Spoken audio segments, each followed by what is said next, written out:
नमस्कार, मी Rajratna Jondhale. Top news मराठीमध्ये आपलं स्वागत. एक नजर स्पीड न्यूजवर.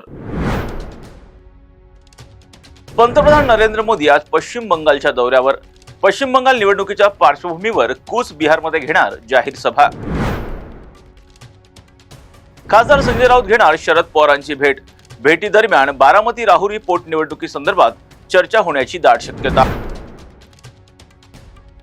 उपमुख्यमंत्री सुनेत्रा पवार उद्या दाखल करणार उमेदवारी अर्ज. महायुतीतील सर्व घटक पक्षांना अर्ज दाखल करताना उपस्थित राहण्याचं केलं आवाहन.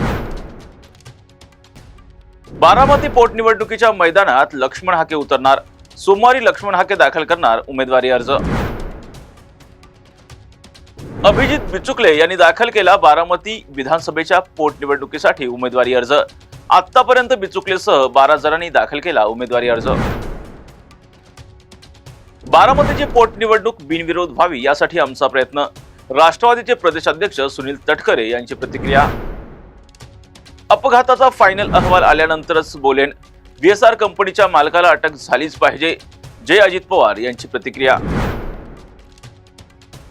चौदार तळे सत्याग्रह शताब्दी वर्षानिमित्त रिपाईकडून विविध कार्यक्रमांचं आयोजन.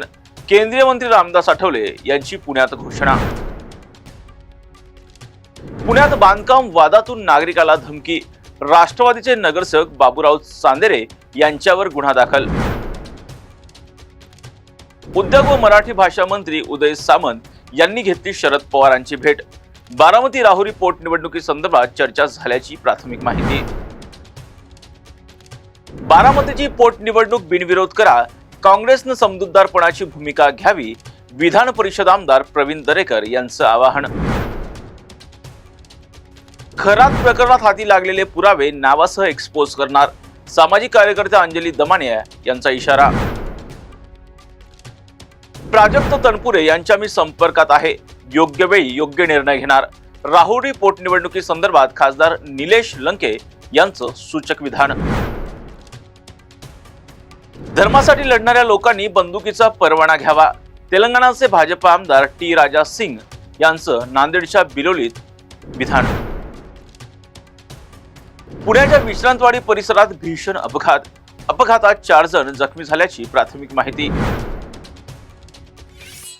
तुर्तास येथेच थांबूयात.